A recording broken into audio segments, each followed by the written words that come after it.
Fais une petite vidéo sur les couples mixtes. En fait, les couples, pas, je parle pas de genre d'origine différente, je parle de un monsieur ou une madame qui consomme et un monsieur et une madame qui ne consomment pas. Souvent, j'entends que ça va pas, en fait. Bah ouais, c'est normal. Il y en a un qui consomme, l'autre pas, et c'est très très chiant pour la personne qui consomme pas parce qu'elle voit l'autre se détruire et c'est vraiment pas agréable. Et souvent, celui qui consomme reproche à celui ou celle qui ne consomme pas, de ne pas consommer et ça n'a pas de sens. Il y en a qui vont dire, vas-y, prends avec moi, tu vas voir, on sera mieux. Ouah. Mais ce qu'il faut comprendre, c'est que quand c'est un couple qui consomme tous les deux, qui sont dans la consommation, peu importe d'alcool ou de drogue, c'est jamais très très bon. Il y a souvent beaucoup de disputes. Moi, j'ai été témoin de ça. Des couples qui sont tous les deux, voilà, qui sont pas mixtes, quoi. C'est souvent la guerre. Parce que quand on n'a pas consommé, on est en stress, on cherche le truc et ça frictionne. Pendant qu'on se défonce, ouais, ça va, on se sent un petit peu mieux parce qu'on est en train de se défoncer. Mais le truc, c'est...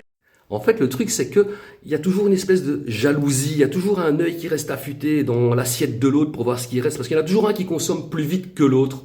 Donc celui qui va consommer plus vite va toujours regarder ce qui reste à côté pour essayer de choper, parce que voilà, aussi bien l'alcool que la drogue, ça rend un peu radin, quoi.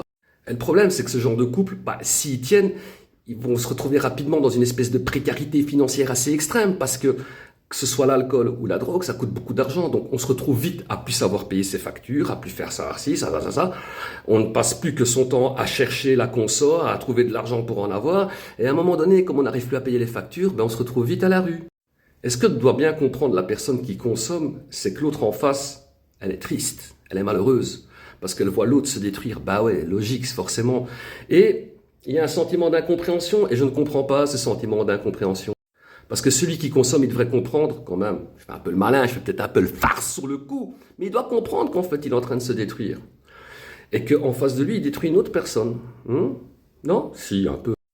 Et la personne qui ne consomme pas, elle n'est que pleine de bienveillance. Elle veut sortir l'autre de sa condition d'addict, de sa condition de toxicomane, d'alcoolique. Elle veut aider. Mais le problème, c'est que souvent, les gens en face, ils se disent, mais non, moi, j'ai pas de problème. C'est elle le problème, elle a qu'à prendre. Non, ça, tu sais, je don't understand. Donc celles et ceux qui voient cette vidéo, qui sont dans la consommation et qui ont un conjoint ou une conjointe qui ne consomme pas, mes petits amis, mes petites amies, faites un effort, prenez les choses en main, faites-le. C'est-à-dire arrêtez pour vous-même, parce qu'on le fait d'abord pour soi-même, mais faites-le pour faire plaisir à l'autre, ça la rendra heureux ou ça la rendra heureuse. Et puis en arrêtant, forcément, on va faire plaisir à l'autre, mais on va se faire plaisir à soi.